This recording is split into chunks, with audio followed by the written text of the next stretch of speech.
Hey guys, welcome back to my channel, and this is Sonali from It Starts at Home. Guys, like I had mentioned in my live video last week, that I will be sharing with you the things that I'm doing with Ivan for his writing improvement. And today in real time, I'm sharing with you something that I was just prepping for him, and I thought this is a great opportunity for me just to share it with you directly. So I am using Vivan's writing book that I use, and we do all our writing assignments in this. I'm using that. You could use any of the notebook, but the only thing, as I always say, like, just keep one notebook so that you know the progress, whether they're writing, they're doing spelling. Like, just make one English notebook. This is completely for our writing. We are not doing anything else in this, just writing and sentences and spelling. That's it. There's nothing else in this notebook. So what I have done, I have picked up a list of words, and I have written it here. I'm just going to show it to you. But before you do this, make sure that you start with 5 to 6 words, and that's the step number one towards writing. Writing cannot be just like we directly jump into writing. Like, if we have a writer's block and the kids are not, they don't know what to write, we might have to take a step back just to help them. And I've been working with Vivan along with his teacher for a couple of months, and we see like, he's very confident now. He's doing really better, but I don't want to stop the process because once that process is stopped, I think that's the basic thing. Like, when we say, like, maths need practice, English writing needs practice too. So almost every week there is a task that's assigned to him for writing. So he's continuously doing a task from school, and then my task is generally done like Thursday, Friday, Saturday, Sunday, so that he has like 4 or 5 days to think over it and then do it. Also, I would say the same strategy can be applied for kids 5+. And if you have a dictionary in the house, any kind of dictionary would work. I have these two, and I have my other Grolier dictionaries as well. These are perfect. You can pick up the words either from the dictionary or from their English books for the chapters that they're doing, or if they have like a spelling test, you could use those words.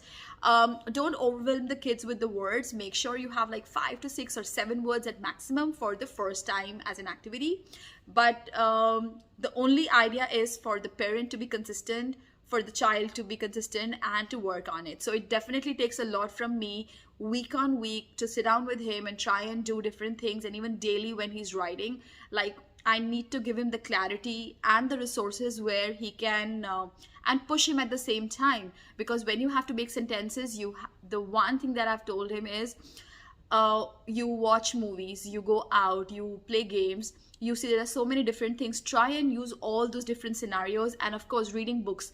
There are so many different genres of books that kids read, and you can get all those instances from there. You don't have to just write, he ate this, we went to that other place and bought this. So try and add your noun, your adjectives, your adverb, your describing words in a sentence. So all those parts of speeches that we have read individually are used now here to frame a good looking sentence.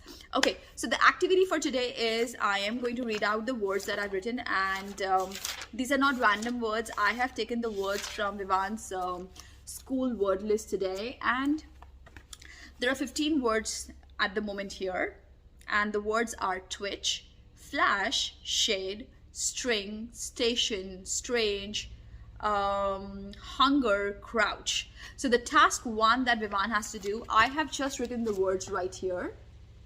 If you'll see, what Vivan needs to do is he needs to find the synonyms of these words, okay, and 2 synonyms. That's the task number 1. So 2 synonyms for each one of them. And how are they going to find synonyms? It's not that they know, right? They have to research, they have to understand.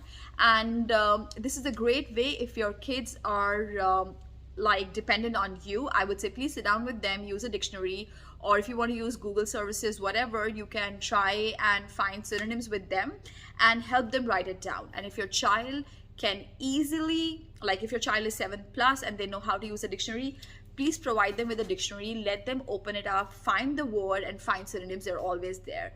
If not, they should, if they're allowed to use Google, they can. There are so many different ways of finding synonyms.